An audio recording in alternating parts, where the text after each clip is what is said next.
would you call the roll, please? David Borsak, Present. Ed Bowen, Here. Jeffrey Tomes, Here. Thomas Foytek, Don Hintz, Here. Steve Cummings, Here. Kathleen Propp, Donna Laurie, Robert Weigert, Here. Carl Nollenberger. In attendance. Quorum present. Quorum present. Okay. Everybody has the minutes of the last meeting before them. Are there any additions or corrections? If not, a motion for approval is submitted. Move approval. Second. All in favor? Aye. Just a few bits of ground rules here. We will read each item on the agenda. Staff will give a report with recommendations. We'll then turn the meeting over to commission members for technical questions regarding this. Then we will open it up to members of the audience. We ask that you step to the podium and speak into the microphone, and please give us your name and address. Also, if anybody has a cell phone, or if you would please either put it on mute or silence. With that, the first item, we have a public hearing and approval of resolution for the creation of a tax incremental financing district number 30, Washington Building Redevelopment, designation of boundaries and approval of the project plan. Darren, are you going to start? Sure. Thank you, David. As you just said, this is prior to taking action on this, we'll open after the presentation and technical questions. We'll open up the hearing for public comment. Basically, what we're proposing to do is to create TID number 30. TID number 30 is being created to facilitate and support the historic rehabilitation of 105 Washington Avenue, which is also known as the Fraternal Reserve Association building. It was built in, go back to this one in a minute. It was built in 1917 and was part of the architect involved with it was Henry Aller, who was a business partner with William Waters.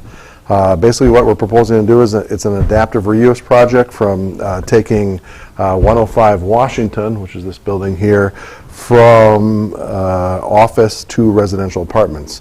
Specifically, the 5-story building, which is about 29,000 square feet, is being rehabilitated to create 20, I'm going to put on air quotes, higher-end residential apartments that will rent from $700 to $1,100. The total project costs to facilitate this rehabilitation are about $3.9 million, which comes in at about almost $200,000 a unit. TIF, in the form of PAYGO, is being requested to help support rehabilitation of 105 Washington Avenue to create the apartment units. What TIF is being used specifically in this case is to allow for the creation of residential enclosed parking. This is a city parking lot right now.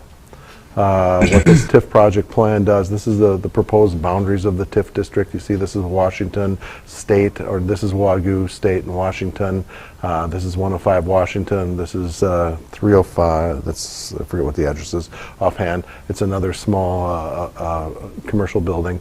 This is a public parking lot. What the TIF is being proposed to do is to allow the developer to create some residential, some enclosed parking that will support the development of the rehab of this building. This part of the public parking lot will be, as part of this project and TIF plan, will be retained for public parking. 20 parking spaces will be retained in this parking lot.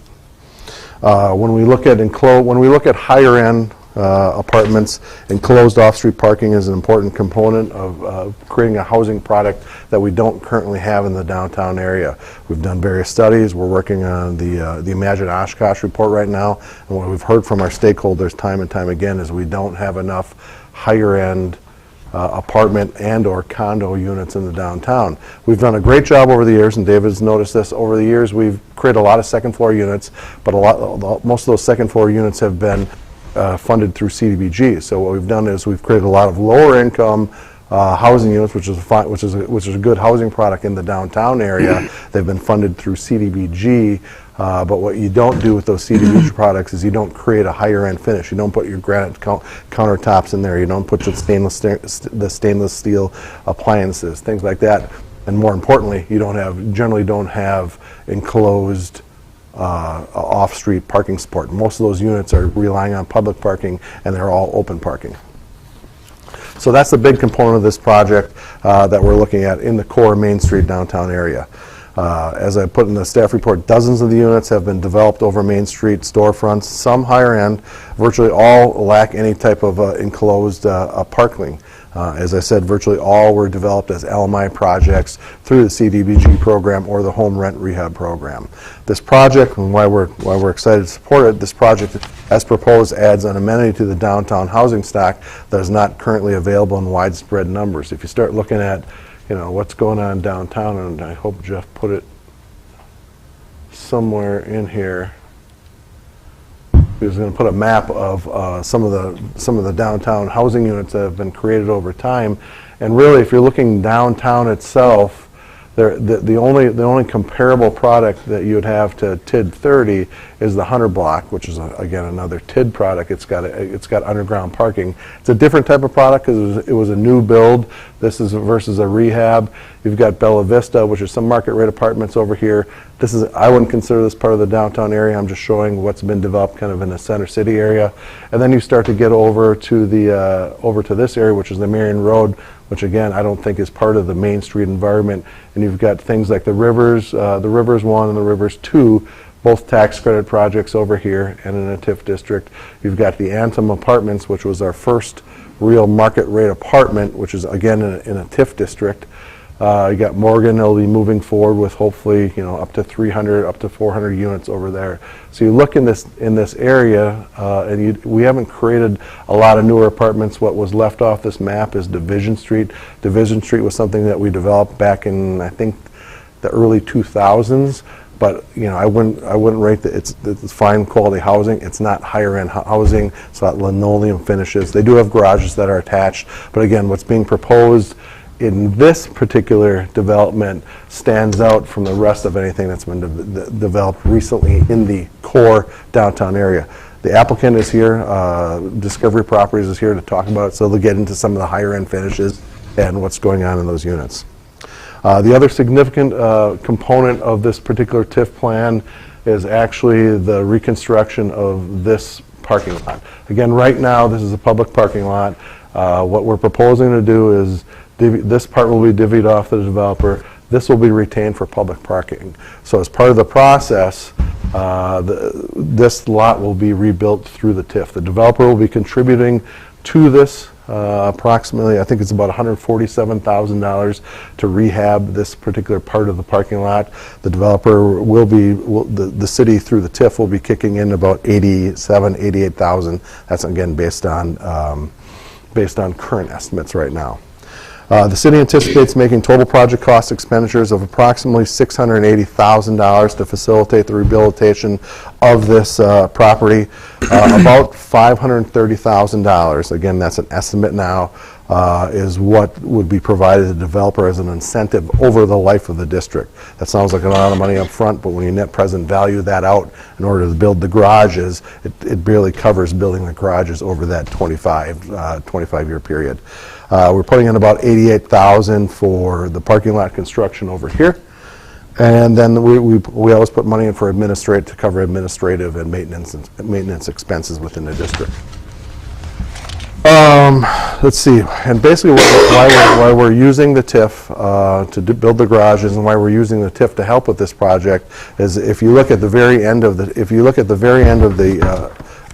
project plan, the last page of it, where we start to talk about the return, the second to last page, we start to talk about the return on investment. You look at the project with and without TIF.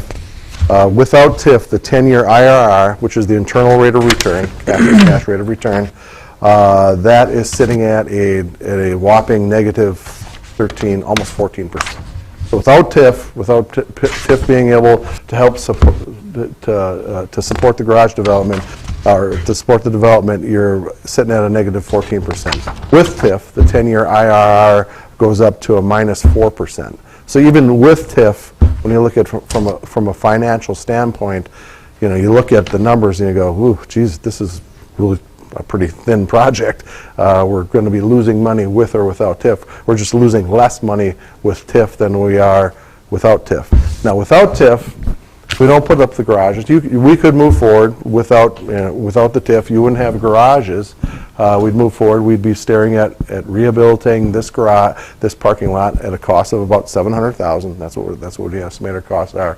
And then what we wouldn't have is, over the long term, the life of this TIF district, these garages for the next 20, 30, 40 years are going to support, 30, 40 years are going to support and sustain being able to charge and command $1,300, $1,400, and $1,500 rents in this property. Without those garages, there's nobody, an empty nester, a millennial, they're not going to be attracted to that kind of rent model or that high of a rent to go into a site like this. It's not going to happen.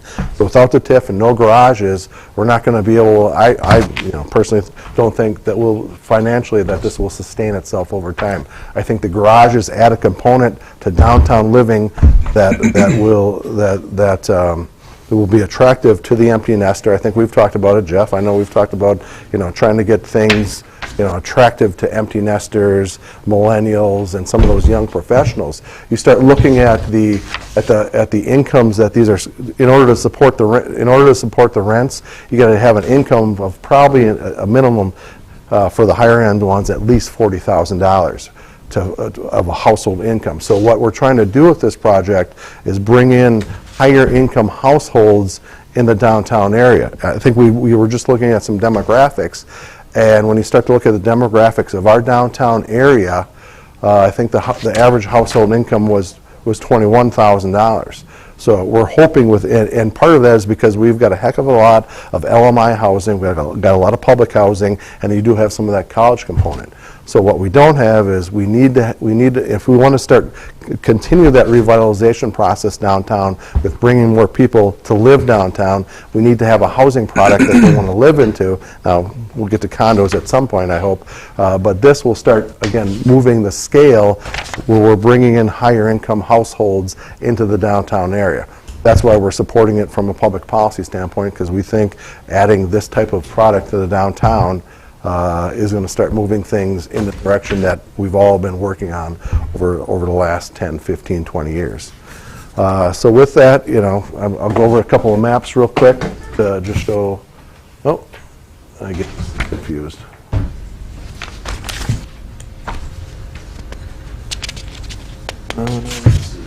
It's a area of need. Okay, here's kind of a land use map of what's going on in the area. You see that these are parking lots, public parking lots. You see the red.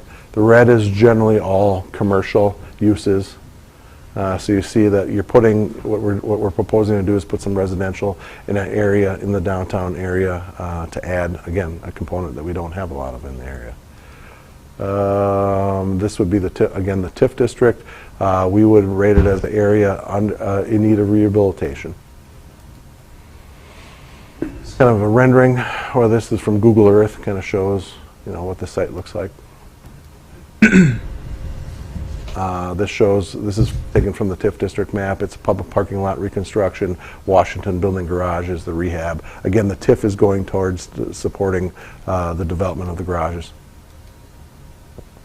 This shows some of the residential developments that have happened in the Center City area. Not a lot in the Main Street environment. This would be the closest one, the 100 block. And as far as the TIF, we're recommending that you approve the resolution. Again, we've included the resolution in your packet for the project plan and the designation of the boundary at number 30 as proposed. Before I ask for a technical question, because this is a public hearing, do I need to open up the public hearing as a formal? I think typically we go into technical questions first, and then we open up public hearing. I'm sorry, but do I need a separate motion as opening up the public hearing as a separate item? I call a public hearing to and then close the public hearing? Procedure. Let's do that. After technical Okay. questions, we'll open the public hearing. When all the comments have been made, we'll close the public hearing, and we'll come back to you for a vote. Okay, very good. In that case, are there some technical questions? Yeah. Jeff? Just to understand this right, you said this is an area that's designated as blighted for redevelopment? Actually, the TIF, there's a couple different standards, and the reason I have Todd Taves here is he's from Ellers, and they actually prepared the TIF plan for us. For this particular TIF district, we're relying on in need of In rehabilitation. need of conservation or rehabilitation. Well, I'm thinking more in terms of what we're supposed to be looking at is whether this meets the comprehensive plan or not. So the question for me is, okay, in this area, I assume this is still all C3? This is C3, correct? And in the comprehensive plan, what does it designate this particular area for? Either downtown or mixed downtown development. Does that include residential development, or is that? Yes. So it doesn't split there. So this particular area was identified back when we did the comprehensive plan as an area for this type of development in need, and then on top of that, to get to the TIF issue, we said this is an area of blighted. The second question, and I'm not sure why anybody would do a project for a negative IRR. Why? Because the amount of money that's being put in this is fairly significant, creating a fairly significant tax increment. Why was the amount, and trust me, I'm not advocating, but why is it not higher? So that the IRR gets to a particular positive IRR, because it seems to me like there's enough value in this property to support a higher TIF to get them, the higher, a positive IRR. That's a great question, Jeff, and I'm going to rely a little bit on the applicant in a minute to Okay. talk a little bit about that. But I don't think we can get there, because you're going to be putting about $3.2 million into this project. I think we're going to value it. We're anticipating valuing it out at about $1.2 million. And then you look at what between the historic tax credit and what we can actually provide through TIF, we can't put enough money in there to actually, and then support the parking lot development to actually get a positive IRR. Was there any other things that you were able to look at in that? I just don't think that we can get there. If we could put enough money in front, I think we're proposing, we still have to negotiate a development agreement out, but I don't think that we can. There's not going to be enough increment kicked off to get them to that positive level. Now, Just to finish up, and then, so if we say we want to go move forward to it, we recommend to move forward with it, developer decides, or you can't get a developer agreement, or decides not to do it, what happens to the TIF then? if we move forward, we would do two things. We could continue to move forward with it, and we could look to capture the value. We could look to capture the value with this to potentially pay for the parking lot improvements without here. Because we have to make a decision. Something has to be done with this parking lot. If you've been down this parking lot, I think it's got a PASER rating of state. So I think something has to be done with this parking lot. So we could leverage, like we're proposing to leverage the value with garages. We could potentially leverage that value, put into public parking lot. And we're taking out public parking, right? I assume this is either garages or one-story parking Correct. type facility. Was there any thought or any reason to have like a two-story to where the bottom is public, the top is for the apartments? Was there any? Because I mean, I don't know if there's. I mean, we're taking out public parking to put in private parking. And so my question is, are we doing ourselves a disservice by not having that public parking? We actually did it. We've been doing a study of that. We actually did our own study. We did an analysis of this parking lot, and we did an audit of it over a course of a month or month and a half at the end of between September and October, I think, of last year. Our average utilization on this lot was 9.8 stalls in the morning, 9.8 Okay, stalls. so it's So it's 10, and then when we started to look at the reasons why we actually supported it, what's going on in the area that's actually going to create more need for the parking? There's not anything that we're seeing any significant generators, traffic generators coming to this area that we would need to retain this entire lot. That's why we hung on this 20, going, yeah, 20 is a good number. We're already looking at 10. This is taking up the vast majority of the parking that you would normally look to get for this lot, and there's nothing else really in the area that's this isn't close enough to the Riverwalk to where if people wanted to come down and use the Riverwalk, that this is far enough away from that they wouldn't use it anyway? No, we've got the CP lot. We've got several hundred spaces to the south. So when this issue first came up, we did bring this before the Parking Utility Board to discuss it, and they were supportive of it, Right. of this particular request. Let me get back to your structure story. Yeah, it'd be nice to build the structure, but the cost for a mixed-use structure, a regular structure without commercial on the first floor, is about $18,000 a space. Yeah, but I mean, if we don't need the parking, then I'm fine with that. I mean, Just looking overall at the property that's here, I mean, we've got redevelopment on the, let's see, the William Waters Plaza, redevelopment on Washington, building garages, redevelopment on the parking lot. Is there anything in the works or even in initial discussions for 300 and 302 Wagoo? And how will that affect adversely or positively as far as the TIF goes and the value on that? That's a good point. We did this property in here. We don't have any projects lined up with it, but we wanted to balance out the TIF district just in case, because you do have something going on over here. So we thought, well, let's just draw the line over here. We'll put a placeholder in it. So if something comes along in the future, we'll have a TIF in place to potentially negotiate a future development agreement with them. So we don't have to amend the TIF plan. So it's in there as a potential financial incentive into the future. Nothing is planned right now, but we put it on there just in case. Donna? I think this is a delightful idea. I'm excited about it. However, as an advocate for green space, I will tag on to Jeff. If it would be conceivable to have some of the parking below grade, and then another up, and turn some of that into a green space.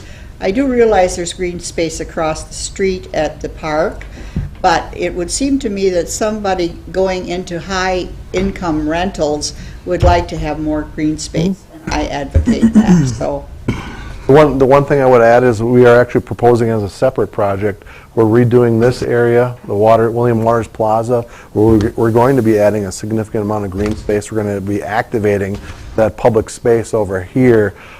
We still need to see a reconstruct plan with this. We'll put our standard landscaping in here, and as part of this redevelopment, they'll have to have some landscaping that meets our particular codes. well, I would encourage, as you move forward, to consider lower level, and then, so we know it can be done, so perhaps that's an idea. At some point here down the line, we'll have to bring you our plans that we worked on with the neighborhood for the William Waters Plaza. I think you'd be impressed with what we worked with the neighborhood and consultant on. Thank you. Are there any other technical questions? Ed? I may have missed this. Was the parking garage that we've talked about on that site, was this previously approved? Is it not necessary to come through here? The site plan for that, I can't remember seeing anything. So I don't remember if we. It's not in a PD. It's not a plan. It's not a development, PD. I know it's not. So I just wasn't sure. So it's straight zone, everything. No. Okay. If we move forward with the next steps on this, if this thing moves forward, then we'll have to do a land disposition. So a land disposition, that will have to be an action that's approved by Plan Commission. And at that point, I think we're going to want some more detailed plans. Okay. And I'm more interested in seeing what that actual parking lot layout is going to look like. Is it going to, I'm assuming it's going to conform with our requirement for green space and islands and all that sort of stuff. We have some preliminary plans, we'll bring them back, should it move forward. Again, this is the first step in that Yeah. process, it's really, it doesn't. I just couldn't remember if we'd looked Yep. at it before or not. Nope, we have not. I know It's we've just- talked about it, I think Correct. we workshopped it, I just can't remember if we have seen it. Correct, no. Are there any other technical questions? In that case, I'd like to call to order the public hearing portion on this proposed TIF district and boundaries. Is there anybody from the audience that would like to speak regarding this? And again, if you do choose to speak, please go to the podium and give your name and address. I'd ask Mike or Tim if you want to come up and just answer a few questions. There might be some, in fact, Mike or Dennis, come on up and you can talk a little bit more about the project. Oh, never. Okay.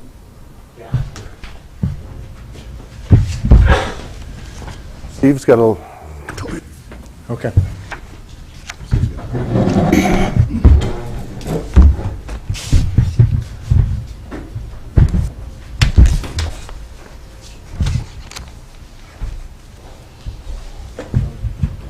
Wait, when I'm starting, Steve, I was waiting for you to get up. Yeah, okay, perfect timing. Okay, my name is Mike Goodrow, and I'm one of the developers on the project. Your address, please. 4482 Harbor Village Drive, Amro, Wisconsin. So, we're excited about it. It's, the building is a historic building. It's on the National Historic, what do we call that now? I'm not even. Register. Register, yep. When we purchased it, our intent was to try to revitalize it into apartments. The construction of the building has turned out to be quite a bit different than what was expected in the beginning. It is very well built, it's solid concrete, so we've got a lot going into the investment and trying to get the mechanicals through the building. The interior hallways are all tiled yet, if you've ever been inside there, marble walls on the interiors. And then we've got 20 apartments, 4 per floor, wrapped around very large internal hallways. That's what the historic, don't ask me what it is, it's neo-Gothical something, something, something, classic Greek or something. I'm not an architect. So in the design of the apartments, we've tried to keep that. We've tried to keep the integrity of the original construction of the building. We're reusing the tiles. There's a tremendous amount of hardwood floors that we've been able to restore that we weren't expecting to. So we're trying to keep with the theme of the building. It was a higher-end building when it was built, and as we've repurposed it, we're trying to keep that in the units to draw the type of residents that we think we can get there. We're excited about it. It's a challenge.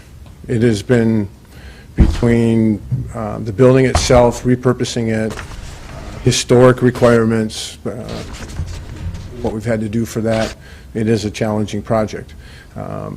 We anticipated a higher rate of return when we started, but as we've gotten further along in the understanding what the project is, we've had to adjust that. So, but we don't want to give up on the project. Not every project we do is 100% motivated by finances.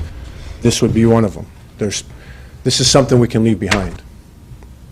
So, it's a neat project. Can you comment briefly on the importance of the garages to the project? Yeah, for the type of resident that we'll be able to attract, if we want to bring in, empty nesters, that's what I am, and I have an interest, and I believe that there's a whole category of folks that are in this place in their life that would like to live downtown. That's some of the feedback we're getting from the owners of the businesses downtown. It's also some of the feedback we've gotten on some of the studies done for the city. So without a parking structure, we're not going to attract those folks. We know that. We do have another clientele base that will rent the units, but it's different. It's a different look. It's a different feel. It's more in line with what we already have downtown. So that's why we want to do the parking structures. Would there be any consideration at all that you could put one lower level and one higher to eliminate the big space? Because I'm a tree hugger. Yep. Well, in the plant, I think the cost structure of something like that would be so prohibitive, we wouldn't be able to do it. But we have tried to take that into account. One of the things we're doing is currently on the site, there are 2 access points to the parking structure. We would like to eliminate that one, and just go to one opening so that that whole park area can be redeveloped into more green space. And then we're closing the structure off of Washington Street to the east side of the building. That's going to be green space. All along the back will be green space. We're putting up as much as we possibly can. There's just not a lot to work with to begin with. Well, I'm delighted that you're putting in garages, because one of my things is I'm tired of looking at parking lots. So I'm happy to see that you're putting in, and I'll be delighted to come to your open house. Good. We'd love to have you. Are there any other questions of the developer? I would like to make a few comments if I could, please. Dennis Reedinger, 1434 Hazel. I would like to, just as not only the general contractor, but as a citizen, just give my input on this project.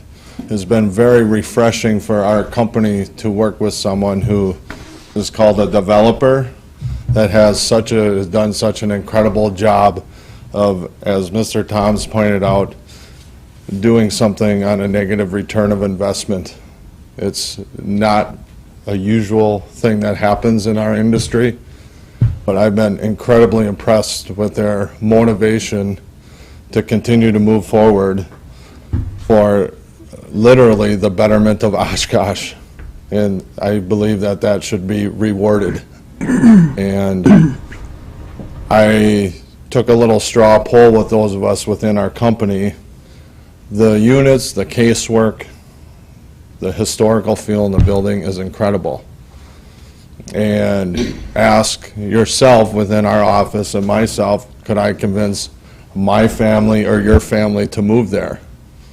And the answer, I think, is significantly altered if you're not parking in an enclosed structure. In my opinion, this is the exact reason why TIFs are available. Thank you. Any other questions of the developer? Anybody else from the audience that would like to speak? Again, anybody from the audience that would like to speak to this matter?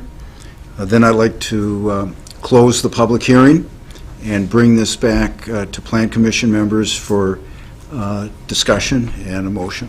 I'd like to make a motion to approve. Second. Actually, we're approving Resolution 1602, correct? Approve the resolution, correct. Correct. Which approves the boundary, sets the boundaries in the project plan. Moved and seconded. Would you call the roll, please? Jones? Aye. Hintz? Aye. Lori? Aye.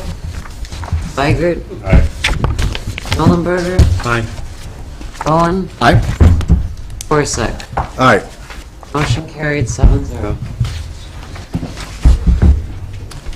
Thank you.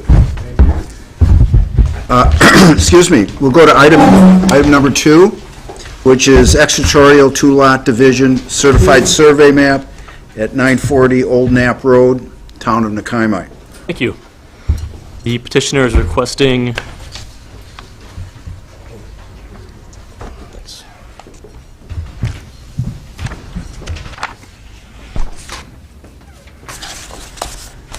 the petitioner is requesting a 2-lot land division from one existing parcel containing a total of 39.35 acres.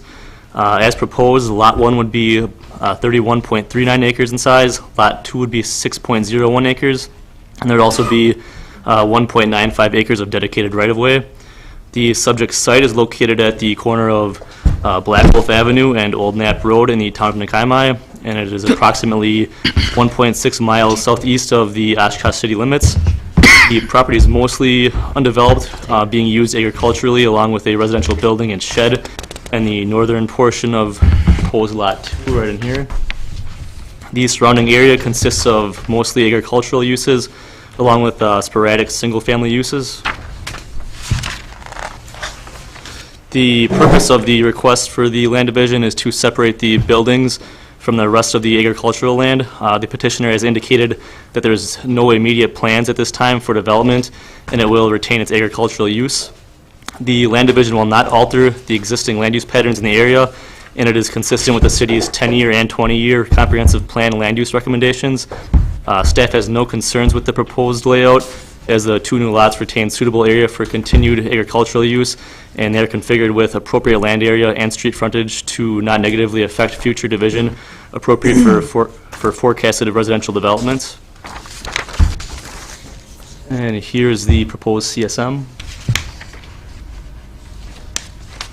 And staff recommends approval of the 2-lot extraterritorial land division as proposed.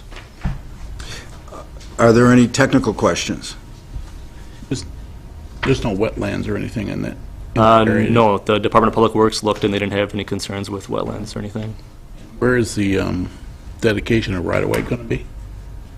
Is that on the You're CSM? right. Is that on the Above here. CSM? Yep, the CSM is right here. Okay. Fine. Any additional technical questions?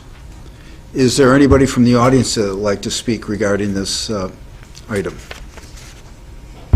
And anybody else from the audience? Bring it back to Plan Commission members. Second. Call the roll, please. Holmes? Aye. Hintz? Aye. Lori? Aye. Weigert? Aye. Ollenberger? Aye. Bowen? Aye. Forsythe? Aye. Motion carried 7-0. Brings us to item number 3, which is subdivision regulation variance for certified survey map line adjustment at 538 North Main Street. Thank you, Mr. Chairman. This is a lot line adjustment between 2 lots on North Main Street. It's basically an 8,400 square foot property. Let's see if he's got a different map on here. He does not. That you can see would be outlined in yellow. It's got the blue, and this is the existing lot line separating Lot 1 and Lot 2 right now. The lot itself is, like I said, 8,400 square feet. It's 70 feet wide by 120 feet deep. It's addressed at 538 North Main Street. It's located between the Ralph Place Apartments, formerly Mainview, on the south, which you can see here, and Peabody's Ale House and Side Yard on the north, which you can see here. So it's really this lot right in here. The Housing Authority purchased this lot in 2012 with the intent of using, and it's hard to see, but there's a parking lot right next to the building, and then this building is a mixed-use retail on the first floor, and there's a housing unit on the second floor, with the intent of using the parking lot for their employees and tenants. Their long-term plans are to potentially utilize these 2 lots on Jefferson Street as well, but that is still up in the air at this point. But so in 2012, they purchased the lot, been leasing it out to the retail and to the homeowner, but really have no intention of keeping the building itself. They went into negotiations or conversations with the owners of Peabody's Ale House and Side Yard, and found that they were very interested in the building itself. The building currently sort of wraps around as an L shape. The original old building is on the National Register of Historic Places, and there was an additional block and metal warehouse and garage structure attached at some point in the past. So Peabody's was very interested in using the old part of the building. They're not so concerned with the warehouse portion.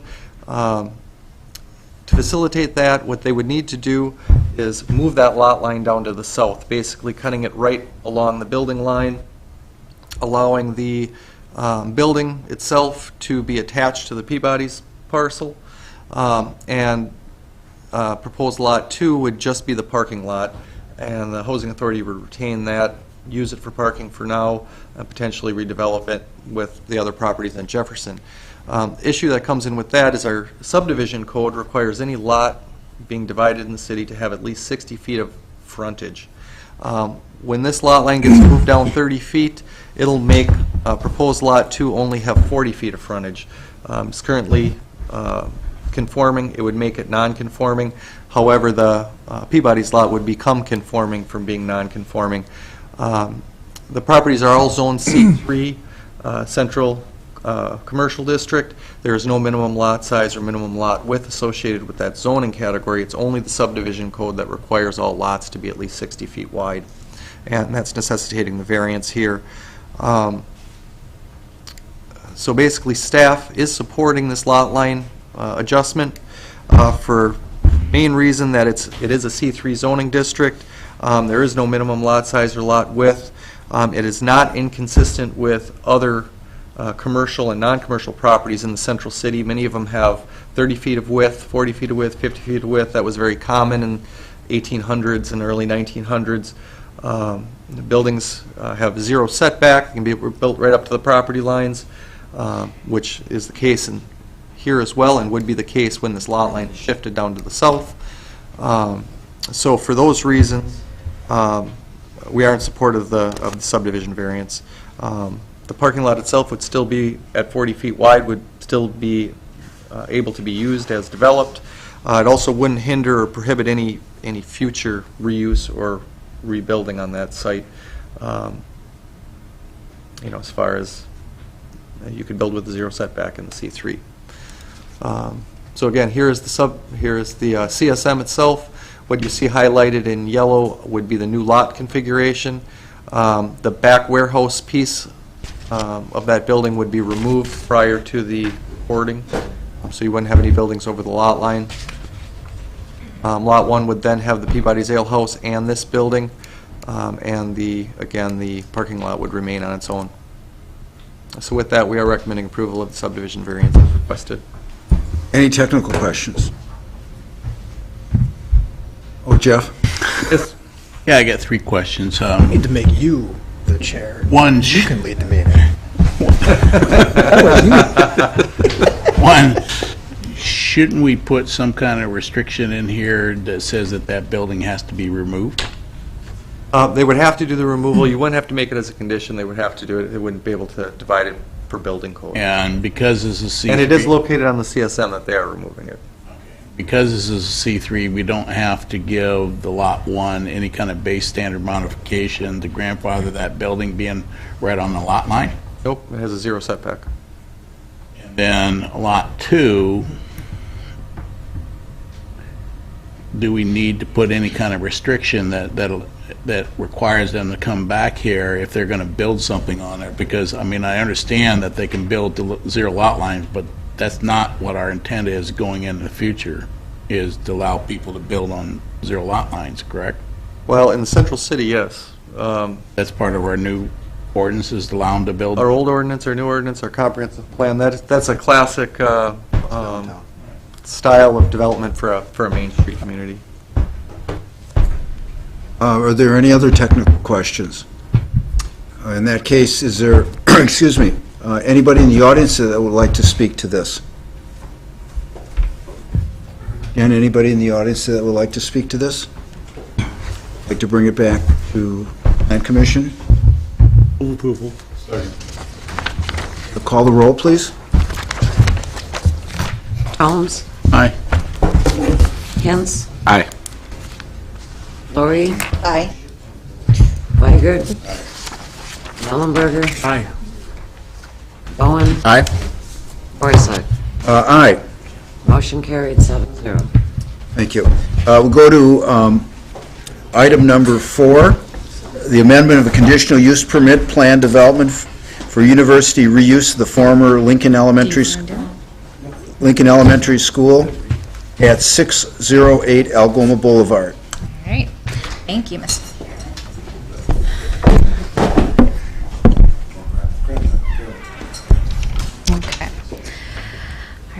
As was stated, the petitioner in this request is asking to amend a previously approved conditional use permit for the reconstruction of a parking lot and the Wisconsin Street driveway access to extend the time frame to implement improvements. The approximate 2.41 acre subject property is the site of the former Lincoln Elementary School located on the north side of Algoma Boulevard and Washington Street corner. The University of Wisconsin Oshkosh received a conditional use permit and plan development to house their Division of Lifelong Learning and Community Engagement and the Children's Learning and Care Center in October of 2010. In March of 2013, the university came back to amend the previously approved CUP and plan development to include three conditions. The relocation of the playground to remain in the general location as it currently exists, facing Algoma Boulevard. A time extension to the end of the calendar year of 2015 to reconstruct the parking lot to meet current code standards, and a time extension of the to the end of the calendar year of 2015 to reconstruct the Wisconsin Street driveway access to have a right-in, right-out configuration. That request was approved by council, and the extension was granted. The area, the subject site is currently zoned R2 PD. And there is a mix of residential uses in addition to the University of Wisconsin dormitories and some multifamily residential across Wisconsin Street, which is zoned R5. Oops. So subject site of the current property, which was taken, an air photo taken in 2015, so it's pretty consistent with what's out there right now. Today, the petitioner is requesting to extend the conditions of the previously approved CUP and plan development to include a time extension to the end of calendar year 2017 for the parking lot reconstruction, and then a time extension to the end of 2017 for the Wisconsin Street driveway right-in, right-out configuration. The applicant has stated in their letter drafted or dated June 22nd, 2016, that the university has submitted the project for redevelopment of the parking lot to the state of Wisconsin as required by state statute. The parking lot improvements will include the required dumpster enclosure and newly configured driveway, and all improvements will be required to meet city zoning requirements. The applicant has stated that the improvements will be closed out by September of 2017. The 2-year parking lot and driveway reconstruction extension to the end of 2017 is felt to be a reasonable request considering the overall improvements that have been done to the building and site at this time. And staff is unconcerned with permitting the extension to the parking lot and driveway reconstruction or reconfiguration. The parking lot is currently in serviceable condition, so the conditions of a 2017 reconstruction date are appropriate. So staff is recommending approval of the extension. This was the site plan that was originally approved by the Plan Commission. No changes, to my knowledge, have been made to this conceptual design. Staff is recommending approval of the extension or amendment for the parking lot to be reconstructed by 2017, and then the Wisconsin Street driveway be a right-in, right-out configuration by the end of 2017 as well. Are there any technical questions? John? This is our second extension that we're giving them? Correct. Okay, and just a little devil's advocate here, what's to prevent them from coming in another couple of years and requesting another extension? I mean, I know last time this was here, we had a lot of people from the area that came in, voiced their concerns and whatnot, and if we just keep putting it off, I think we're stirring the pot. I mean, Well, I think you're right, John. The one issue that, I think that they're tied up into is state level. So I think we'll hear a little bit from them on that end, but I think it's all tied up into that from what we're being told, so. Jeff?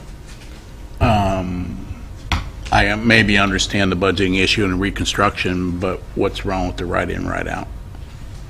I mean, they have a driveway now, what's wrong with them conforming to the right-in, right-out? You have to reconstruct it in order, you could put a sign up there, nobody's gonna obey the sign, so I think our idea is you're gonna reconstruct it for the configuration that allows for that, so I don't know if a pork chop would go. So it'd be some kind of delineation? Yes. So that you physically can't go? Correct, so it's caught up in the whole reconstruction end. Okay. Are there any, excuse me, any other technical questions? Then I'll turn it over to the public participation. Is there anybody from the public that would like to speak?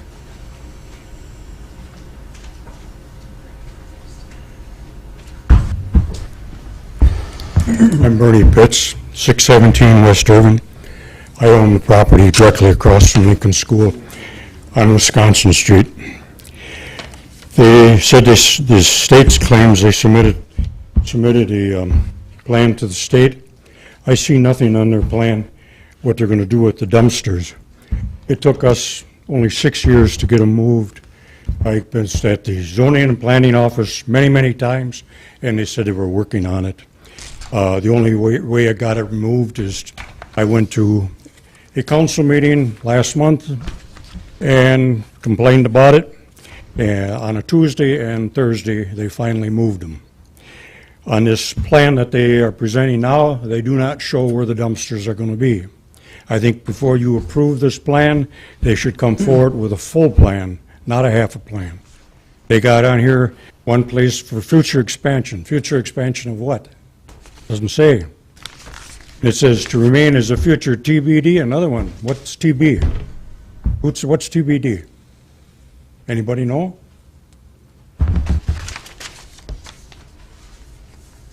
How's the general public supposed to know when there's something abbreviated like that?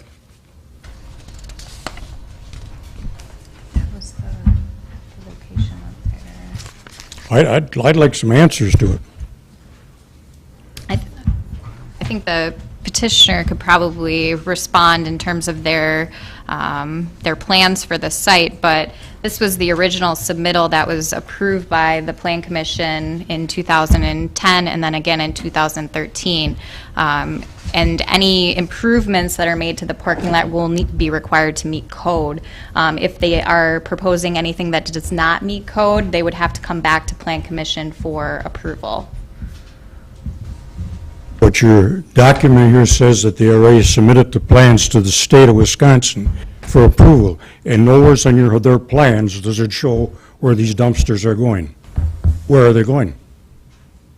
I think the way to handle this, if you have any questions that'll be directed to the petitioner, please just list your questions, and then when you're finished, there are other questions from the audience, then the petitioner can come up and answer those questions. But I don't want to wind up in a back and forth conversation. So. Well, I think that this should have been already on the drawings that they submitted to the Planning and Zoning Commission before this came before this board. And I'm asking the board or the ones that approved, that brought this here to be approved, where is the complete drawing? If it was submitted to the state already, that should be on there. And now, before I walk away from this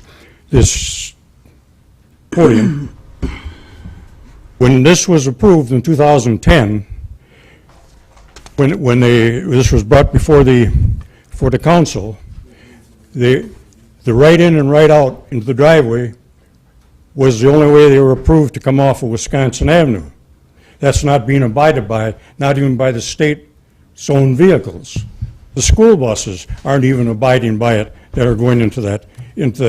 They turn, coming from the south, they turn right across Wisconsin Avenue, and when they leave, they cross right at Wisconsin Avenue. So they're not abiding by what they agreed upon. When that went before the council, the question was asked, I believe it was of Darren, what happens if they don't abide by this? They would lose their PD, is what the answer was. Now you can look back, but don't take my word for it. You've got the tapes, play the tapes, and you'll hear it. Of the meeting. I remember it. Now, if you don't believe me, get your tapes out tomorrow. They're supposed to be on file in the city, and play it, and you'll find it out. And I think before you even consider this what's before you now, they have to come forward with a full plan, or you should not be approving it. Thank you. No. Oh, you have a question of? Well, it was sort of a technical question, I guess, since he's brought it up for Darren. We have approved a full plan for this, have we not? I mean, we approved a reconstruction plan as part of the 2010 overall project, did we not? Well, I remember looking at a far more detailed plan than this. You approved the plan development with the condition that the parking lot be reconstructed to meet code. To meet code. Right. So Correct. there wasn't, With the condition of a write-in, write-out. right, there Yeah, wasn't a configuration, plan that was right. brought forward at that time. Right. When they actually pulled their permits to build the parking Right. lot is when that. But plan was- we've looked at this in more detail as part of that 2010 approval, and this part, it's not as if we're looking at this plan that we're looking at today as part of today's request, as the first time that we've seen anything, and we don't have any other frame of reference for it. I mean, we've looked at this previously, is what I'm saying. Yeah, I was just going to pull out the plans. While we're pulling that out, Well, I mean, I think- dumpster enclosure's got to meet code. Yeah, it does have to meet. I mean, Dumpster enclosure's got to meet code. I mean, Regardless of what happens, any development moving forward has to meet code. And when we say it has to meet code, it has to have the landscape islands, the buffering, Right. because right now they're sitting with zero setbacks along the north property line, along the east property line, and I don't think along the west property line, but on those other property lines, so they have a transitional yard issue over there. They have to put the landscape islands in, they have to put the storm drainage in, so all those things, yes, those will have to be, that's why we put the condition in there, it has to be constructed to meet code. Right. Doesn't meet code, you don't go to first base, that's it, you come back to here. Right. I don't believe in 2010 there was a more detailed plan. I guess maybe what I meant is, we looked at this project in totality, Well, let's see 2013. my recollection, and this was part of it. Just Well, plans probably answer some of that. I thought so. Yes, we've seen, I mean, we have seen some permutations of plans on this, yes. Right. But nothing that we're bringing forward for, again, for approval. yeah, really what we're talking about here is, And I guess that's the point that I'm trying to drive at here, is that what is in our packet, what was distributed as part of this, is not necessarily the final plan, the approved plan, or anything like that. It's the plan that is in place as it exists, and what we're considering today is not necessarily an alteration of any site plan, but an extension of the timeframe to implement a plan that complies with code. So to look at this plan and to say, well, this doesn't comply with anything that you're supposed to comply with, isn't necessarily what's at hand. Correct. it's a great summary, and I think, we'll keep our eye on the ball, but before we, Yeah, sorry, I didn't mean to- no, you didn't, but it brought it back to really what we need to focus on here. Right. And We're still in So since we're still in open session. Yes, we I'm are. Joanne Rife, and I'm the planning director for UW Oshkosh, and we are the petitioner on this project overall. Address is 650 Witzel Avenue. This project, and Lori Worm will come up as well, she can address the conversations about the budget overall, but to answer some of the questions on this project, the overall request was made, and the letter that was submitted gives the gives the timeline for when we're looking at this project to happen. And part of that process overall means that we have to submit a request to the state of Wisconsin to have them provide an architect and an engineering service who will then develop the detailed design plan overall to create this plan that we need to then either bring back to the city for any variance requirements or meet all of the setback requirements and the zoning requirements for that overall as part of our planned development. So the dumpsters themselves was not part of what was on the plan originally, but that is part of what the code requires us to do. So an enclosure that's four-sided for the dumpsters will be part of the plan overall. There are several spots on the plan where we think that may be able to be accommodated. The plans that you have seen in the past is more looking like this, which Darren had showed earlier. There are several considerations about this plan as well that we need to evaluate, which means that some of the side setbacks, because we back up to rear yards on, we have a rear yard that is meeting up to other properties. We have some side yards that meet up to rear yards. So there are different requirements depending on what part of the parcel that you're actually on. That will be addressed as we move forward with the plan. Like I said, we may come back with a request to do a variance to create a slightly narrower side yard on that. But that would be done with an approval to be able to create berms and put trees in and to create the landscaping that would be required to do that. That will be part of what we will actually be submitting as part of our plan, and if we decide we want to move forward with a variance at that point. We may not. But we do have the architectural and engineering team. They were actually assigned their contract this past Monday. They will be having a kickoff meeting with us next week, and we will start the design process with them.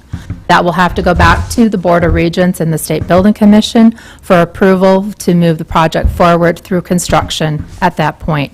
Our time frame does have us completing the parking lot, hopefully in time for our September kickoff of this fall semester of 2017 for school, but it will be completed by the end of 2017 with all a punch list, substantial completion, things that we need to have done there. Any other questions? Yeah. Yeah. With all due respect, and getting what John was saying. The plan was approved in 2010. It was amended again in 2015. The letter you said that went to the state didn't go out until June of this year. I don't quite understand why it's taken so long to develop a parcel that really you're not doing a whole heck of a lot of changes to. The original project overall, when we brought it forward for the first review in 2010 to take ownership of the property from the school district and develop the site overall, we had looked at what we thought was a good budget for it. When it went through a preliminary design and it went through the budgeting process with architects and engineering firms, they ended up telling us that based on the amount of money that was approved in the budget to be able to cover the project, the only part we were going to be able to get done at that point in time was the development of the interior of the building. What happened between 2013 and 2015? So we came back in 2013 because we knew that that was the case, and we said we were going to redo the development of the site, and we had to, because of accreditation for the lifelong, or for the childcare, we needed to get that project completed and relocation of their playground first.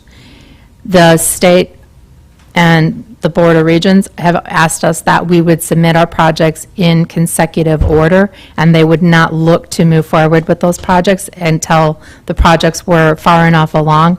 Playground is currently under construction now, so we're at the point where we are able to bring the parking lot forward. Well, I guess my point is I'll wait until the commentary to go further. Okay. I don't want to be a nit.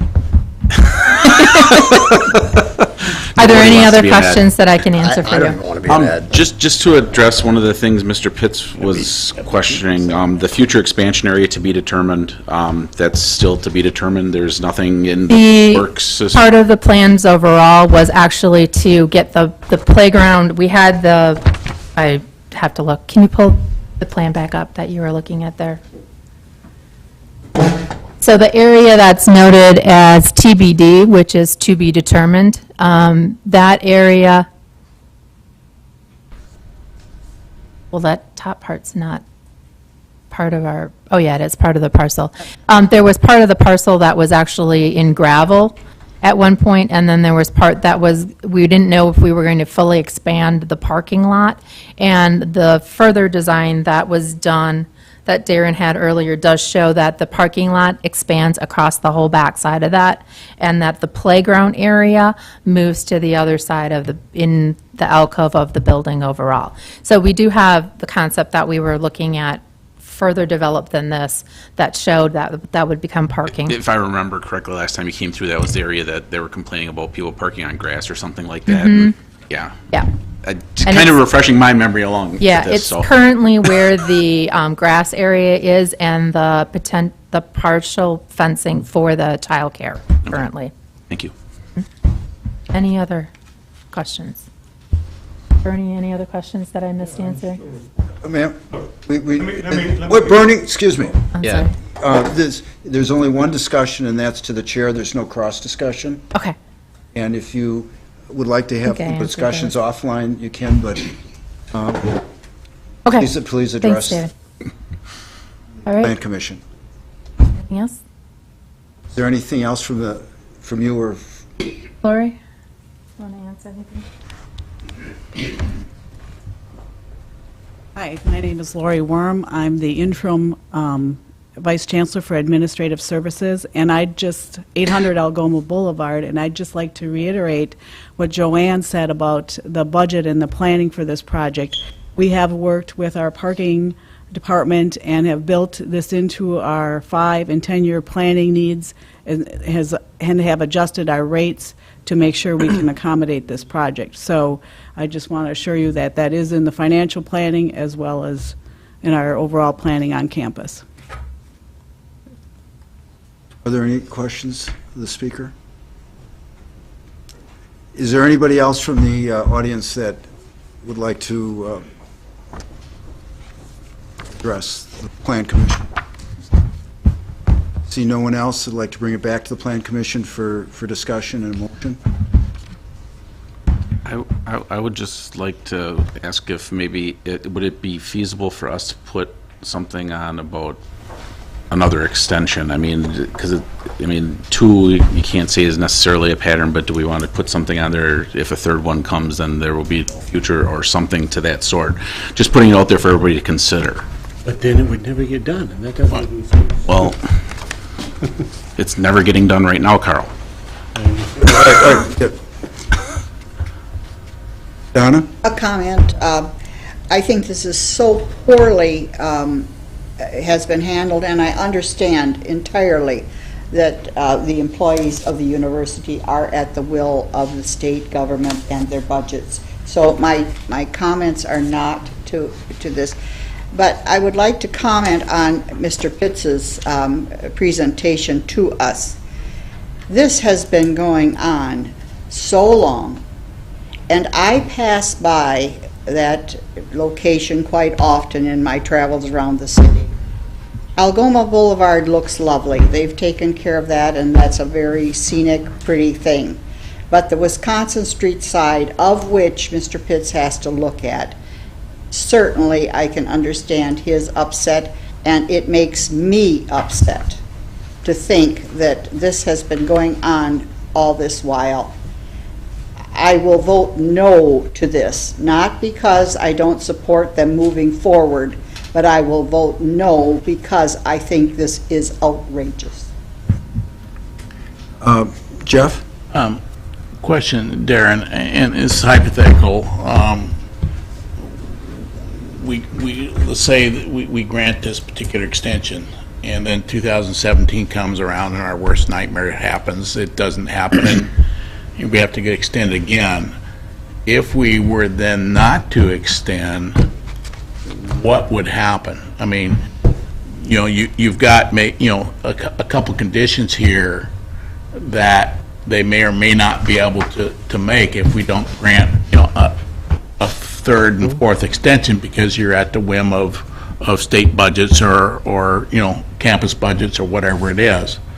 So what's the recourse of the city in that scenario? I just want to understand that. Well, you have a couple potential recourses, whether any of them are good, and that we've seen. We could potentially fine them, take them to court. So we could fine them for being in violation of the plan development, take it to the court, judge finds them guilty. If they don't pay the fine, nothing really, we have to then, they have to get sued. The other, do we sue them? Do we go down the road of potentially suing them? Or it's a planned development, it's not, it's a conditional use permit. It's a conditional use permit, you could potentially revoke the conditional use permit. You have those options. Whether any of those options are good, picture of the state, and that's where these things become a little bit more difficult as another government agency. All right, I mean, and again, I understand, the budgeting issues and stuff that they're faced with. It is a little bit irritating, that there was X amount of time that didn't occur, something didn't occur from 2013. So I'm reluctantly going to vote yes on this to move this forward, but with the idea that the regents better understand that if I'm still on here, you will not get another extension from me. Okay, you just won't. We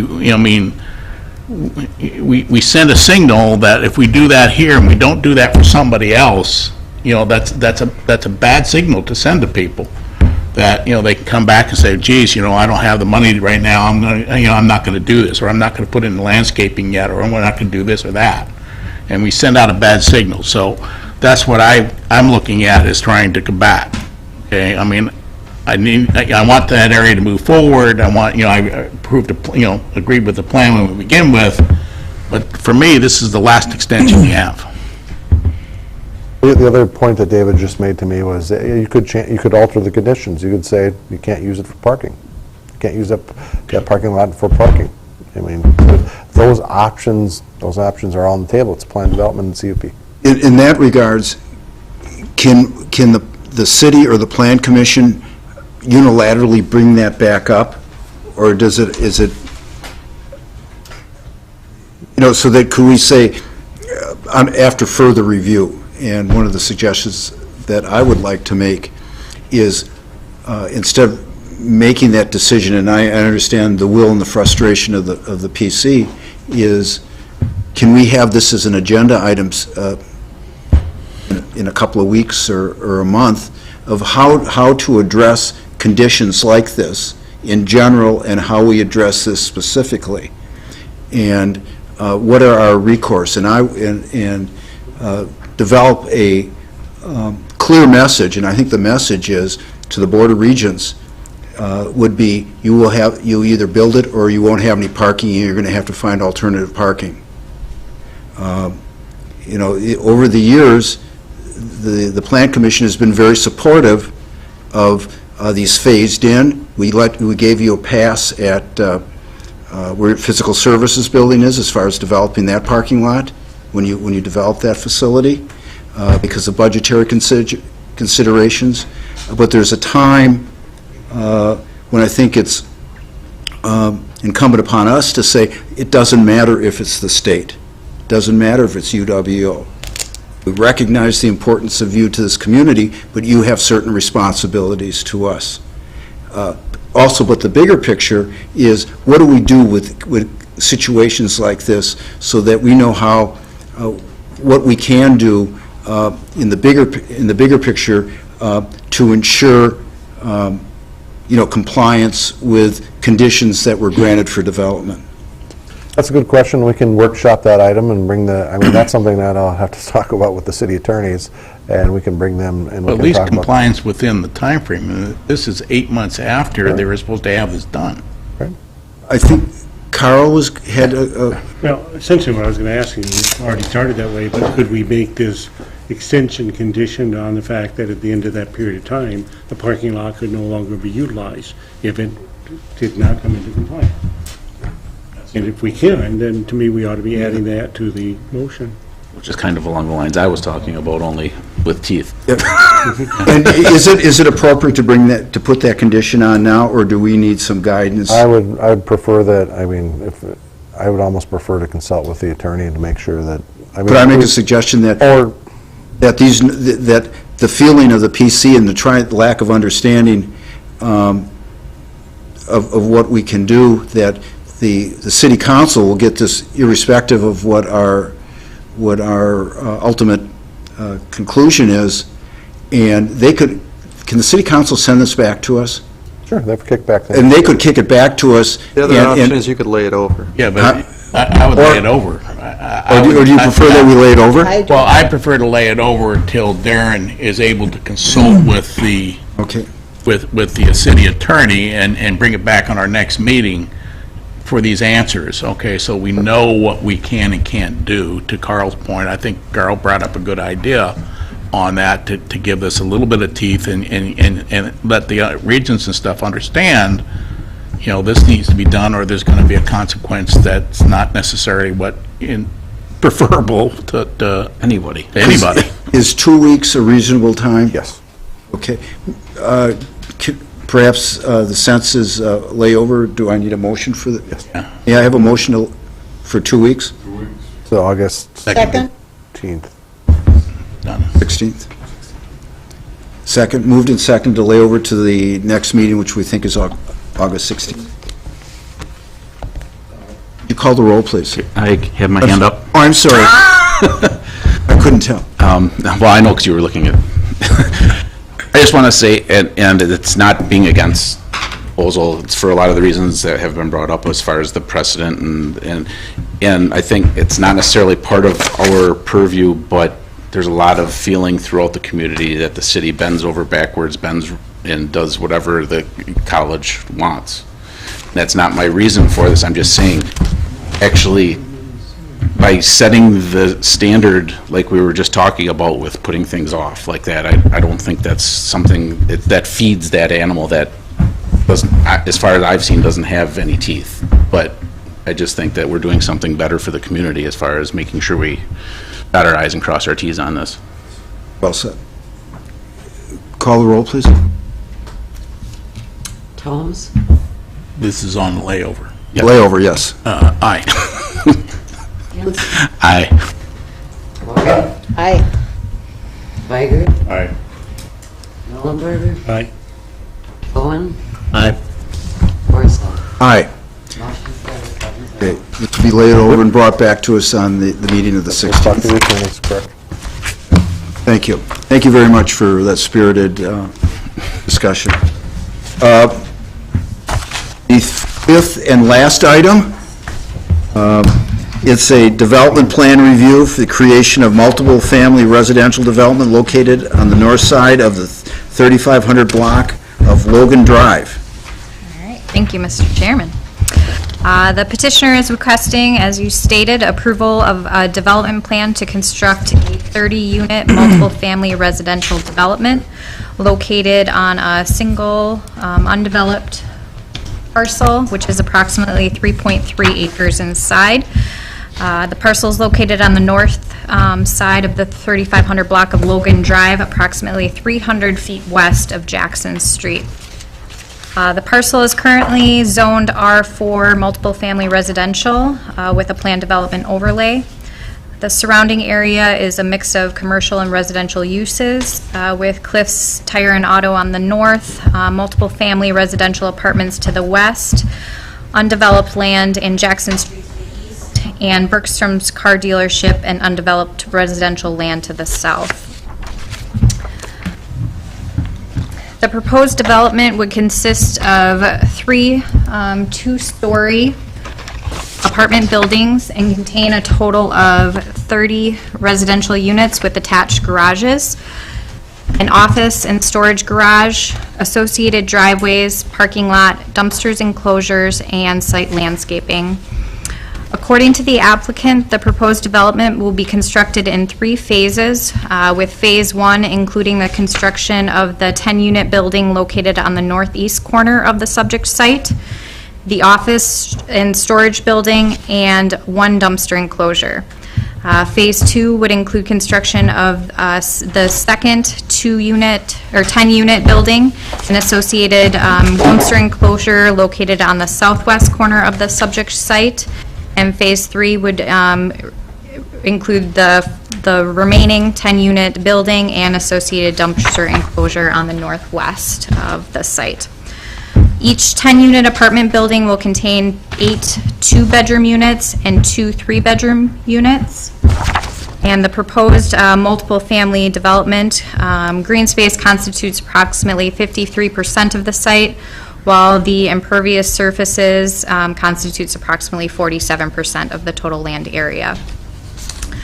Vehicular access to the development is proposed to be provided by a single 24-foot wide 2-lane driveway located on the west side of the subject property. The proposed parking lot improvements include a total of 76 parking stalls, of which 30 are located within the attached garages. The proposed number of stalls exceeds the minimum 36 stalls required by the zoning code. However, as proposed, the development plan will require a base standard modification to permit stacked parking in front of the attached garages. Staff is supportive of this base standard modification because it will limit the amount of impervious surface and does not appear to create a negative impact on the area.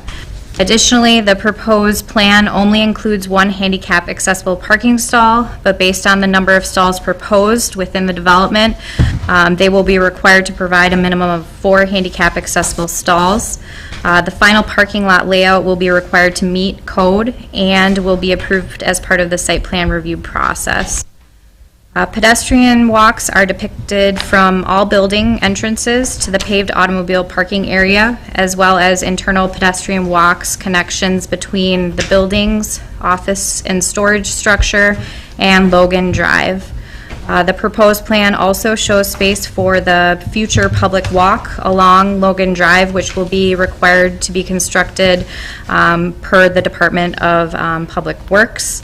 The submitted plans do designate curbing throughout the parking lot, with the exception of the pedestrian walk areas. Staff is recommending a condition to require curbing be installed adjacent to all pedestrian walks to ensure safety. In terms of signage, the plan does show one monument sign, which would be, ground sign, which would be permitted by the zoning ordinance. It would not be allowed to exceed 16 square feet in area. There were not detailed plans submitted at this time, but they will be required to be submitted and meet code requirements prior to building permit issuance. A landscape plan was submitted for the proposed development and includes a number of shrubs. I don't know if there should be a landscape plan in here.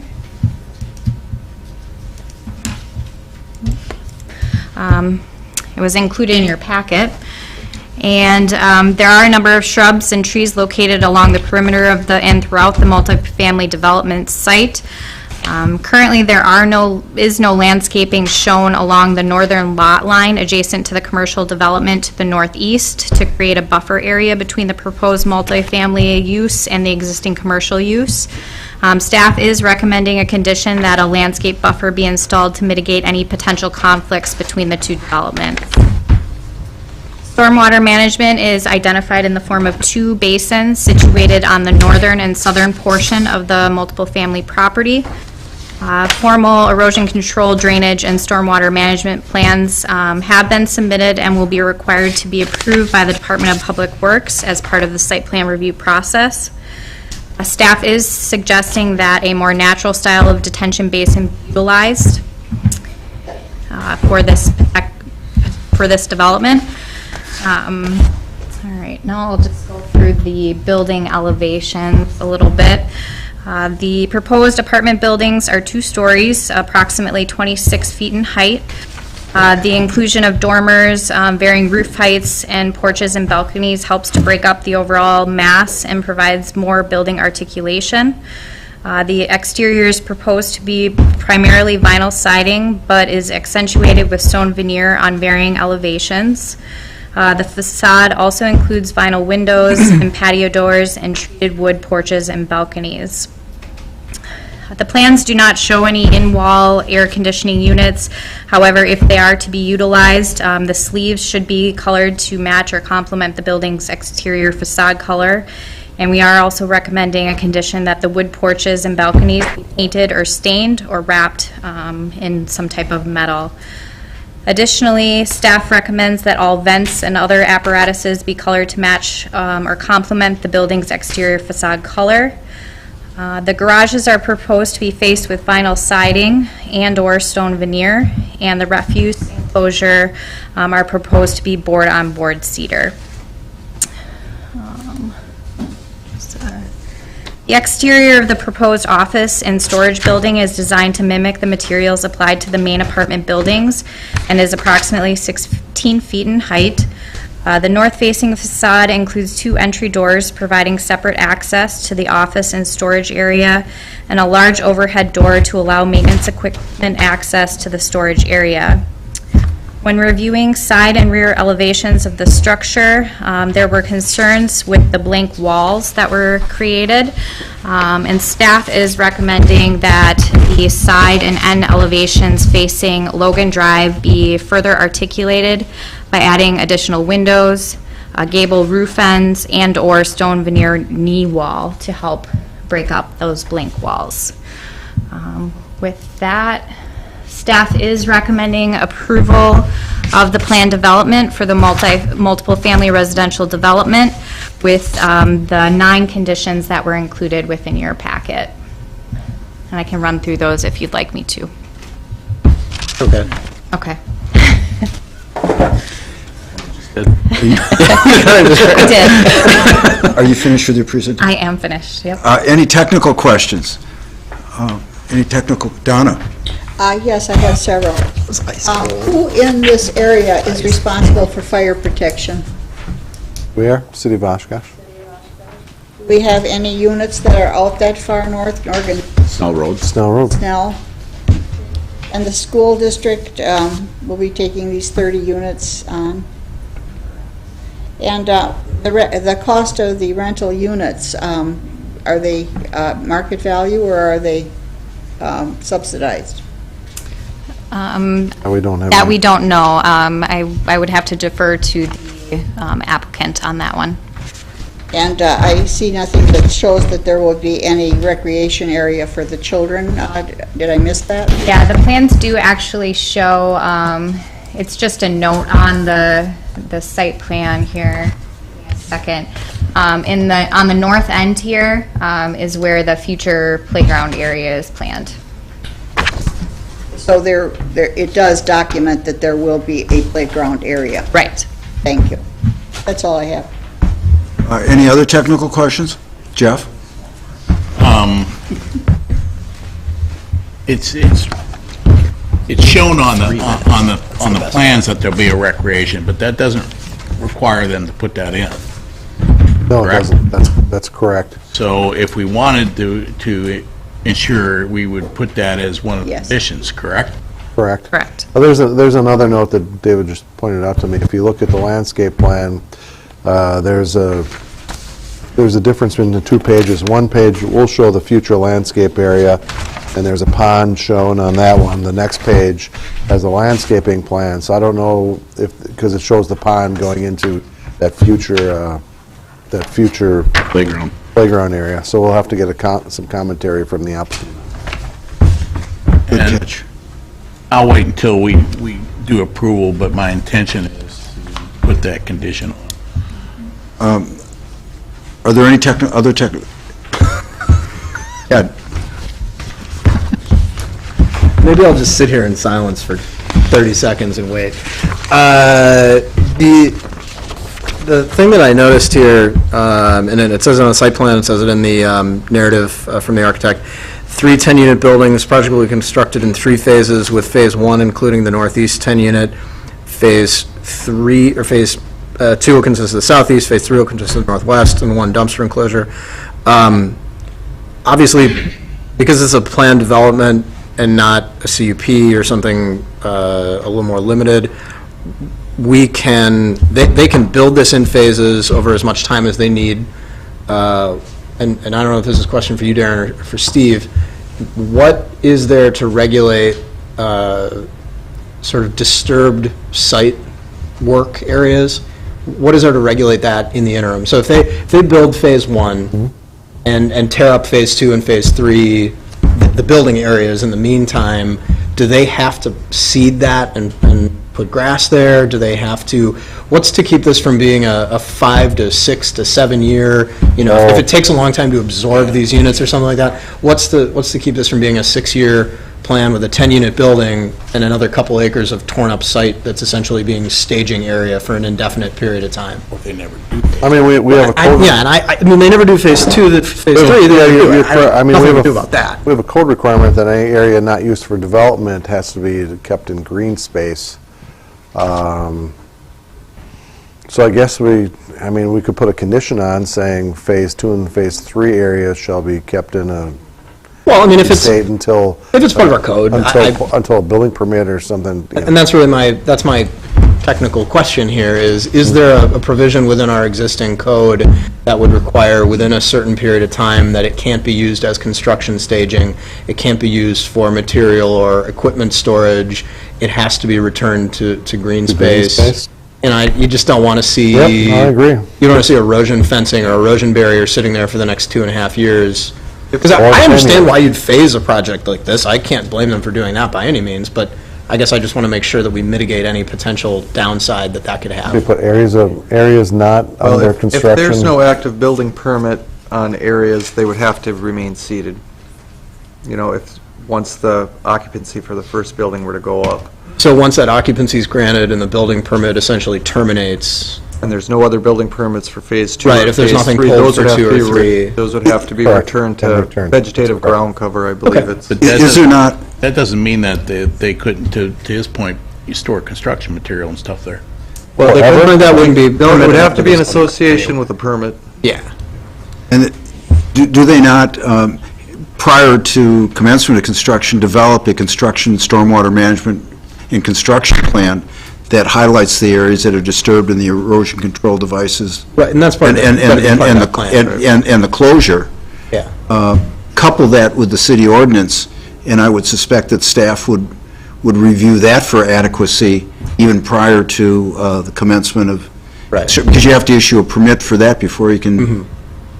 And that was, I guess that's what I'm getting at, that's my concern, is do we already have a mechanism in place to make sure that if it's a longer project that's phased in over 3 years, 4 years, whatever it may be? 10 years, yeah. Who knows, because that's, with the benefit of the PD is that it exists indefinitely. So do we have some protection on the downside if that takes long? It sounds like we do, so I guess I would read this as not necessarily needing any additional conditions. I just wanted to confirm that that's. And if there is a hole in that, could we bring that back to answer that kind of question? And again, this is another one of those questions that this is project-specific, but really could broader, any kind of phased-in development of. Mm-hmm. You're right. Any phased development. Yeah. And I'm not questioning the value of phasing it or any, the logic behind that. We understand your concern. We think that we have strong enough ordinance to accommodate that with areas that are not under development, immediately under development or in permit, have to be green space. So I think that's the avenue that we'd explore. Sounds like we do. I think we do. But we think we have a lot of things that doesn't work out that way sometimes. But we think we're strong enough. I believe in you, Darren. Could you at least report back if you think that we do have adequate controls? Just as a general? Sure. Where's my pen? Are there any other technical questions? I hate to ask that technical question and leave, but I now have to leave, so. That was my only concern about it. Everything else looks fine. Well, thank you for hanging. Sorry, guys. Thank you for waiting for being recognized. That's what happens early. No other technical questions. Could we bring this forward? The audience, is there anybody in the audience that would care to speak? Yes. Hi, everybody. I'm Tim Kent, architect with Architects in Common. Address is N9224 Mingle Hill Road in Fond du Lac. In listening to some of your comments, for some reason the plans that are on the screen up there are actually the old ones.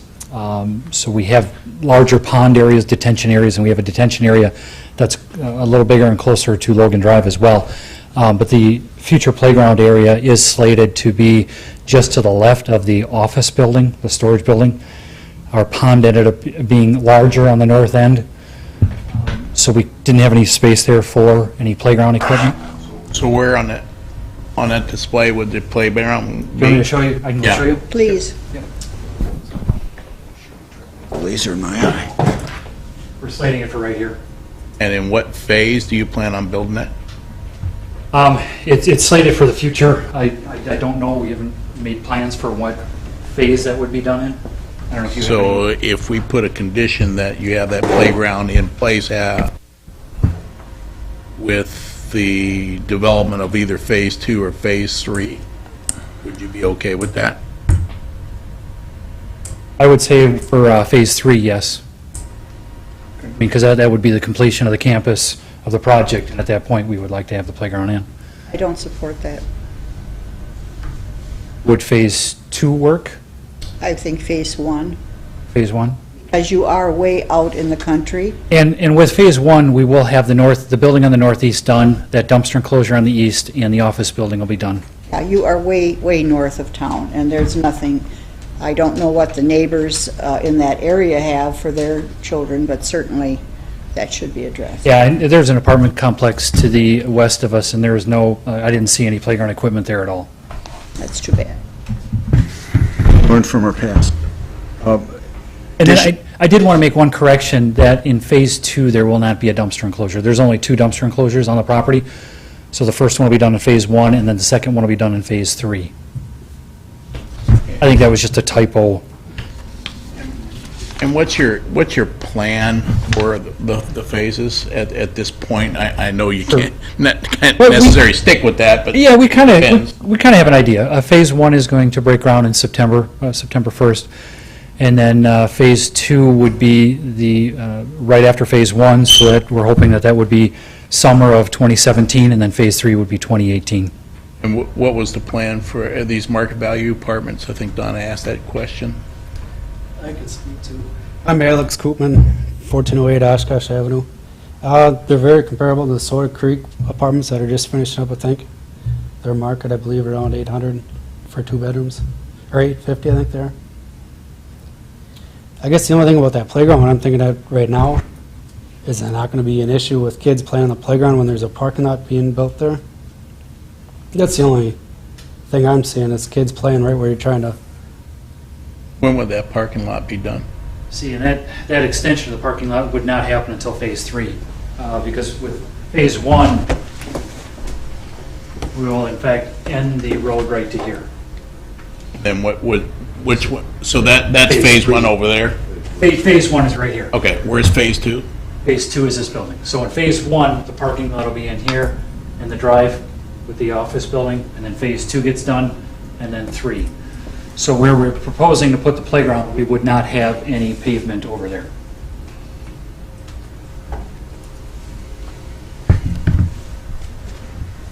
But just for clarification from my point, these will be market rate, whatever the market is, it's a market rate, it's not a subsidized Correct. or type housing.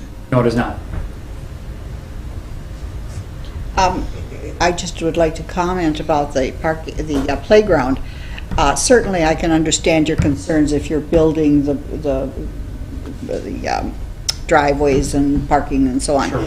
But I come from an old generation where a path to a playground was sufficient for children to go. And I would think that you could utilize that in your first stage, and then, of course, when you're building the parking lot or whatever it is, you certainly could say, no longer can you run here until we're done with the project. That seems reasonable. We do that with driveways in town and that type of thing. Sure. That could certainly be work.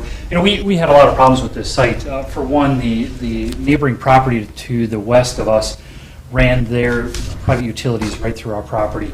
So we generated a private utility easement for them.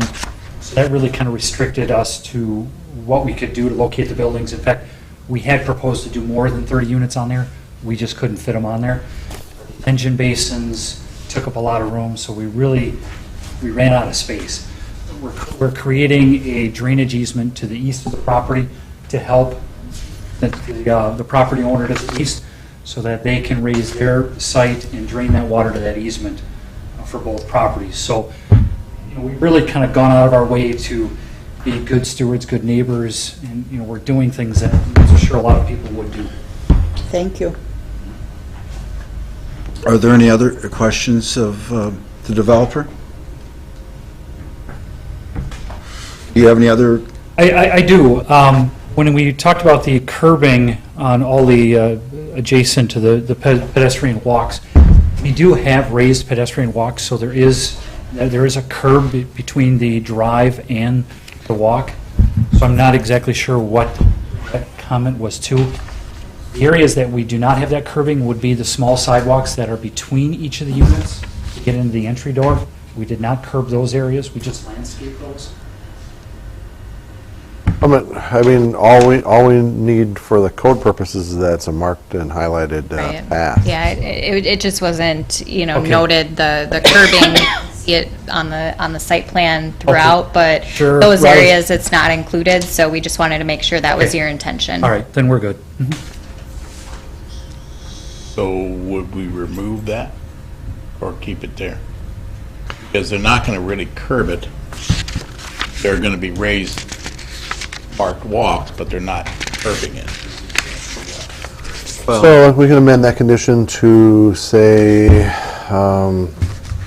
pedestrian walks be Grade separated. Yeah, there's the separation and grade be or code, whatever the code requirement is, right? Code requires curb. curbing, yeah. Yep. Be separated in some Grade- you form or could say manner grade that meets- separated. Clearly delineated and graded. Just trying Well, to grade put it in separated is short probably terms the possible. easiest. I think staff's got your intent, and we'll Okay. be looking for that. All right. And then the, I guess the next one would be the landscape buffer to the north, because we do have that detention pond there and we have substantial grading. I guess I'm asking maybe for a little more clarification on what you guys would like to see. Is it, you know, are we just talking maybe putting a couple pine trees back there? I might be able to try to incorporate something in there, but because of the detention basin, it's a little difficult. So I didn't know how heavily landscaped we need to do that. I think the intent was to provide a screen buffer to the commercial use is what staff had talked about in the review meeting. So So having, you know, some That's type of, It's almost like a pine fence, tree. so you're pretty much talking a pine tree every 15 foot on center, really. Right. But Okay. Is there going to be enough room between that area and detention pond to where the particulate from the plantings are not going to interfere with what the detention pond is supposed to do? Yeah, and see, and we wouldn't have enough space in there, because really the pine trees would be on a slope already. It'd be on the side of the slope, and Yeah. and that's not what the intent of a Talking detention about the pond stuff is. crossing Cliff's Tire. Correct. And I'm Typically, we're- wondering if the, you know, the natural plantings that we're going to require on the shelf would be sufficient enough for the buffer, because you're going to have... Those won't be tall like enough that. as a buffer. The intent really for landscape buffers or any type of buffer is to block visibility, block noise. So if there was, oftentimes we see a combination of berming, evergreens, fencing. I don't think it was staff's intent to dictate exactly what that buffer was going to be, but to have the developer come back with what works for them to be a buffer with the intent. If it can't be agreed upon at all, I mean, you bring it back through Plan I'm just Commission asking, again. if that's going to interfere with the detention pond, Yeah, then... no, then we wouldn't approve a landscape plan for that area. It wouldn't, I mean, Yeah. if we think that something's gonna mess up the functioning That wouldn't of have that to come back detention. here It again. looks like there's about 12 to 15 feet in between the property line and the start of the detention basin. So there is room there, maybe not for a substantial berm, but there is room there for plantings or, worst-case scenario, fencing. Heather Holly Pino, 911 Starboard Court. My husband and I own the Cliffs Tire property. I'm okay with them kind of pushing or plantings onto, or right on the lot line. That's the back side of our building, and there's really nothing back there that's going to affect anything of ours. So if the plantings need to be, I guess, pushed closer to the lot line, we're okay with that. So that would be, something that... I mean, they could get an easement and place them off-site, or partially As long as there's off-site. if the property owners are in agreement, Yep, they can and it get, sounds like they just are. apply for some kind of easement to allow them to do that. Sure, yeah. Mr. Goy's here, he can provide some commentary on the whole landscape basin. One issue with the minimal setback there is that really needs to be the access route for maintenance basin, so placing large diameter pine trees on that 10 to 12 foot is going to restrict the ability for the property owner to be able to maintain the detention basin adequately in the future when dredging and other operations are necessary. But if they put something on the lot line that's more like arborvitae's or something of that nature, of course. You think, Steve? You typically need 10 to 12 feet of flat on the top for access for the vehicles, and more at the corners for maneuvering. It just depends on what the actual dimensions and what the grades are actually there. If it's sloped up and down as a berm already to create a berm to hold the water in the detention basin, or if it is all a flat area. We're not going to solve that here. I think we just need to see what's doable, and if it can't be done, then we'll have to address it at that time. But, you know, given that the adjacent property owner is agreeable to doing something, let's see what somebody comes up with first.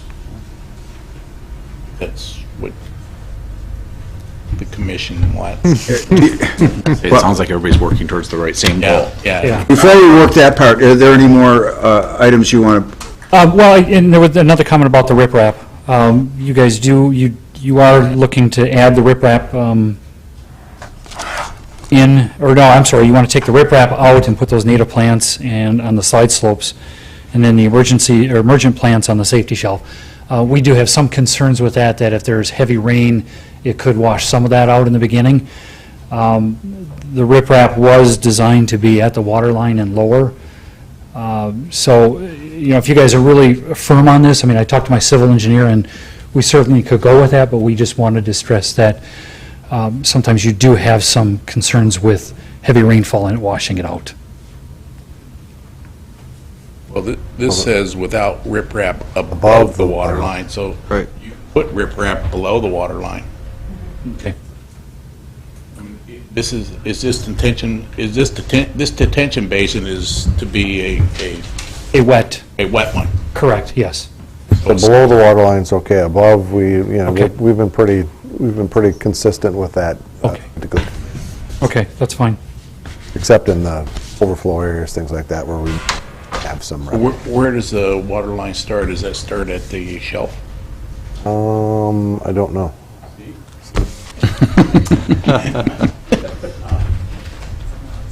I think you'll need to be careful in the verbiage that's used on that. If the language of below the water line is used, I believe that would allow them to put riprap on the safety shelf then, which would effectively eliminate the ability of the emergent plants planted on the safety shelf. So there has to be a little bit of care taken there. The applicant's absolutely right. There is the risk of washout. We have that issue occasionally on our detention basins. It's something that you can do a little bit of additional design work with in construction to allow some spillways of riprap that are completely under the water out of the safety shelf area to kind of help mitigate that. A few extra steps can be taken, but it is a risk. So, Steve, will we be better off saying then that the riprap should be no higher than safety shelf? Safety shelf? At that, or below the level of the safety shelf? and at that point, there's really not a lot of need for riprap at that point in time. Any of the city-constructed detention basins only have very limited riprap below the safety shelf. That's typically at the inlets, the outlets, or if there's a flume or spillway connection between between like a settling basin where we expect a little higher velocity of the water as it enters, that we would have that. So not giving a clear answer, but it really depends on which way the Plan Commission what are you suggesting, Steve? Well, yeah, what would you say? Yeah. I think you know what our intent has been over time. If the intent is simply that you want to have the emergent plantings and the vegetated side slopes above the water, I think that's probably, if that's probably where your main concern is, and then allowing the riprap at the select locations as needed for reinforcement at, like I said, the inflows and the outflows. That sounds acceptable. We need that in the condition now. So are we okay with the condition? Side slopes, emerging plants on the safety shelf. Do we need to add anything, Steve? Which condition is it? It's number 5 Thank at the you. top.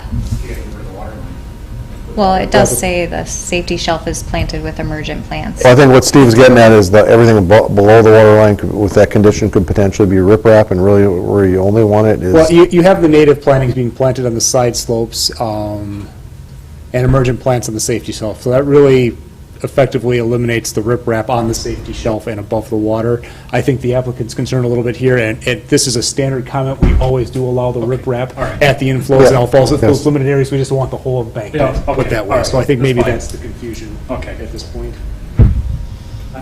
Oh, That works? so they allow riprap.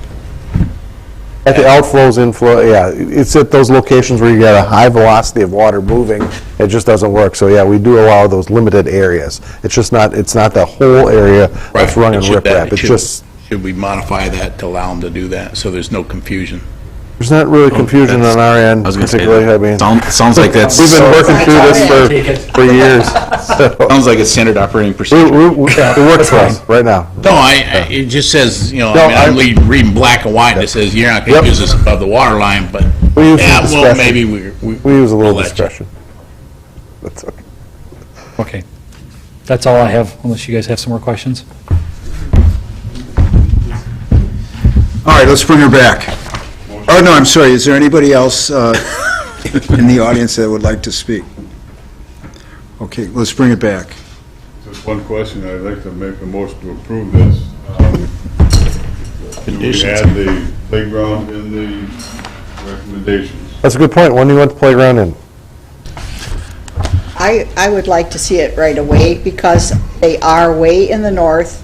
I mean, you can't get any further north, and I think that's quite important to have, if you've got 10 units and you've got children, they need to have a place to play. And certainly there's no problem with a little walkway or understanding that they're going to be putting on, that's what I'd like to see. Any other comment? I have, go ahead, John. Oh, thanks, Bob. Well, thank you. Who would you like to give? I understand the developer's concerns on that. I know as a kid, I was always wanted to want to play in construction sites, and if there's stuff sitting around immediately in the vicinity, like when they redid our street, I mean, we were all over that stuff at night. So I can understand their concerns, and I'm not so sure putting it in and then doing construction right next to the playground it's almost like you're inviting kids to do it in. It's like they say, you lock your doors to keep honest people out. Yeah, but Read John's, my mind. I feel the same way with the construction that will be continuous supposedly for the next 2 years after the first units are built. You're going to have construction work being done there. I sure wouldn't want my children out there, especially small ones, if there's the equipment or whatever. I would just soon wait until the thing is done and put them in then. Jeff? but the only thing is, when I asked him, if phase 1 is being done here, the playground's over here, and that's part of phase 1, and you're gonna have people going in and out of that office. The playground's right next to the office. Phase 2 is done over here. Phase 3, when you start to get, a problem where the kids would be, is over here, and I would assume that they would fence that off, not use that playground at all, okay, till that's done. No matter whether you have a playground here or not, every kid's gonna get on construction equipment. I'm sorry, they just are. It doesn't matter where they are. I used to do it, and we actually started them up and drove them. But, kids are gonna do that. So whether it's a playground or not, that's not gonna stop them from climbing on construction equipment that's gonna be parked there anyway. It's gonna be parked there overnight. And so I'm just saying, phase 1 actually includes that office building. Phase 2 is still away from that office building. It's phase 3, but, they're gonna be responsible and fence off that that area until that gets developed. Is the only thing I'm. Do you have a with that, do you have a sense of when you would you like to see that I installed don't care if it's immediately? phase one or phase two, but I mean, phase one makes sense. I would think from a developer standpoint, it might make some sense because it's where you can track, families in to live. Because they have this amenity there for their kids, because these are 2-3 bedrooms. These aren't for single people. These are for, a family or a young family with a child or something of that nature. I see heads shaking in agreement, so can we have a further condition that in conjunction with phase one, or however the verbiage is? I move that you would add that phase one. You understand that Get verbiage? Robert. Yes, I do. Development of playground area prior to issuance of building permit, or with issuance of building permit for phase one, or within X amount of days after occupancy for phase one, or, we can work with that. If you want it done with phase one. If you want it done with phase one, that's all we need to know. If you want it done prior to phase two or phase three, we can do that too. I think I heard phase one. Do I have a second? Robert's the one that put the motion through. Oh, I'm sorry. He has to agree to it or not. I guess I'm looking at the rest of the commission. Well, it's the children, after all, that are going to be the benefits of having this playground. Well, I understand that. Yes, so I would say at phase one, when the people are moving in, it would be very nice to have that playground as an amenity to these children. Carl, you haven't spoken. Do you have a feeling? I'm in favor of doing that, and I'm seconding Robert's motion to do that with the 10 items, those 9 plus that, isn't it? This phase one? Phase one. Phase one, okay. Do we have, Now, do we want that within, like, say, 30 days of occupancy, initial occupancy, or, do we want to base it on, because if it's just with phase one, Oh, yeah. Do it within What I'm looking at. 3 months. Little leeway. You're looking at probably middle of winter by that time. oh, developer says he's good with that completion of phase one, so. And then, all right. then, Better now? I'm great. I'm okay if you're okay. Motion and a second on that. All right, we have, And a second. and we have a meeting of the minds, and you understand what, Yes. all right. David, Sir? you're going to put that in, but you're also changing, The two? number 2 for, grade separated? Sure. Meet code? How about curbing grade separate. pedestrian walk, be separated to meet code, something like that? I think we know what the intent is. All right? Is that included? Can we roll this in, or do we need to? That accepted as a friendly? Bob? Sure. Carl? That we're amending the second one to Condition number 2. take out the curbing. Keeps out the curbing. Just delineate the, Put those two together then. Okay. Does everybody understand where we are? Sorry, I didn't mean to take over for you, Dave. All right. Yeah. Roll call, please. So this is for just the amendment, right?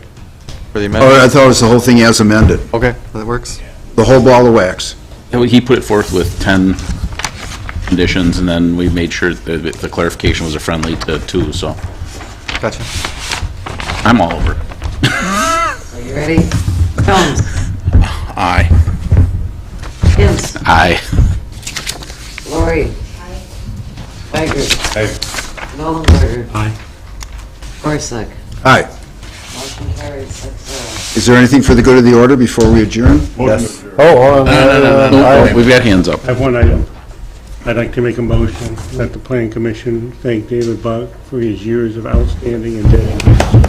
Second that. Second then. All in favor? Aye. Aye. Aye. I got a plaque? Where's my plaque?